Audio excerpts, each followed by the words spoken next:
ወይ ፍቅር የፍቅር ስደተኛው የመጨረሻው ክፍል ወይ ፍቅር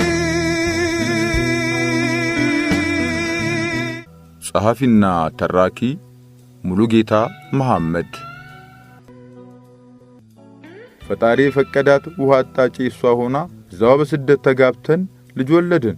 በሕይወታችን የሚሆነው ሁሉ እሱ ቀድሞ ያዘጋጀው አይደል? ከተሰደድኩላት ፍቅሬ ጋር ያልቀጠልኩት አብሬ ያልኖርኩት ደሃ በመሆኔ ወይም አባቷ ጣልቃ ገብቶ ስላለያየን ሳይሆን ፈጣሪ የፈቀደው ስላልሆነ መሆኑን ተረዳሁ።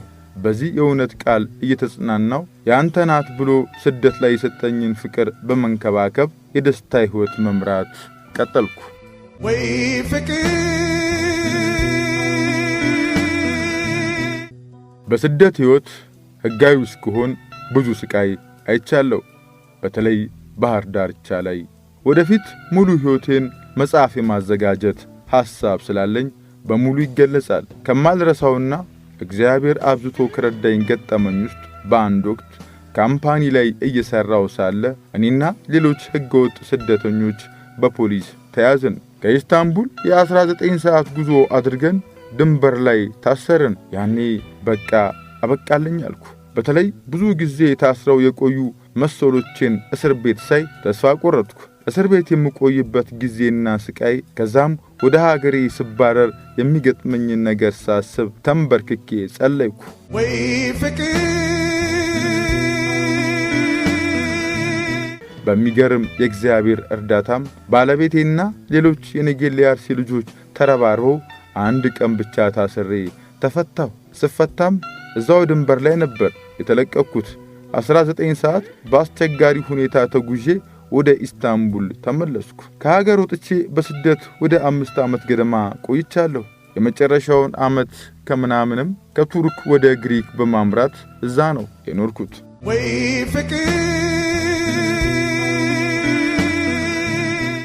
ከ5 ዓመት በኋላ ወደ ሀገሬ ነጌሌ አርሲ ተመለስኩ። የምትፈልገውን ሁሉ ማድረግና ማግኘት እንድትችል አድርጎ ያሳደጋት የተሰደድኩባት የቀድሞ ፍቅሬ አባት በገንዘብ ማድረግ የሚችለውን ሁሉ ቢያደርግላትም በገንዘብ የማይገኙን ፍቅር ግን ሊገዛላት አልቻለም። ከእኔ ነጥሎ የመረጠላት ሕይወት ደስተኛና ስኬታማ ሆኖ አልቀጠለም። አባትዮም ይህ ስህተቱ ቆይቶም ቢሆን ገባውና ይቅርታ ጠየቀኝ። እኔም በድህነቴ ፍቅሬን ነጥቆኛል፣ በድሎኛል ብዬ ቂም አልያዝኩም። እሱ መጥፎ ሰው ሆኖ ሳይሆን ፈጣሪ ስላልፈቀደ መሆኑ ከገባኝ ቆይቷል።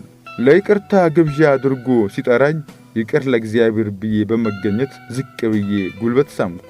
ወይ ፍቅር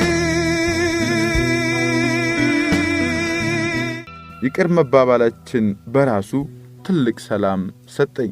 በስደት ጉዞና ሕይወት ባገኘሁት ልምድ ሌሎች ሳይቸገሩ የሚጓዙበትን መንገድ በማመቻቸት ሥራ ጀምሬ ብዙዎችን እየረዳሁ ነበርና ይቅር የተባባልነው የቀድሞ ፍቅሬ አባት አንድ ወንድ ልጁን ቱርክ ለመላክ ጠየቀኝ። በሙሉ አቅሜ የምችለውን ሁሉ ለማድረግ እሺ ብዬ ፕሮሰስ ተጀምሯል። ወይ ፍቅር ፈጣሪ ጥሩ ሴት ከተባረከ ትዳርና ልጅ ጋር ሰጥቶኝ ጉዞኛል። ገንዘብና ሀብትን በማስበለጥ ፍቅርን የሚነጥቁ ግን የነጠቁትን ፍቅር ባላቸው ሀብት ሁሉ ሊገዙት አይችሉም። ገንዘብ ከፍቅር ይበልጣል ብዬ የሞገትኩት ከዛም በሕይወቴ ደርሶ እውነት ነው ያልኩት በመጨረሻ ልክ እንዳልሆነ ገባኝ። መቼም ቢሆን ገንዘብ ከፍቅር አይበልጥም። ምክንያቱም ፍቅር የእግዚአብሔር ሌላኛ ስሙ ነውና።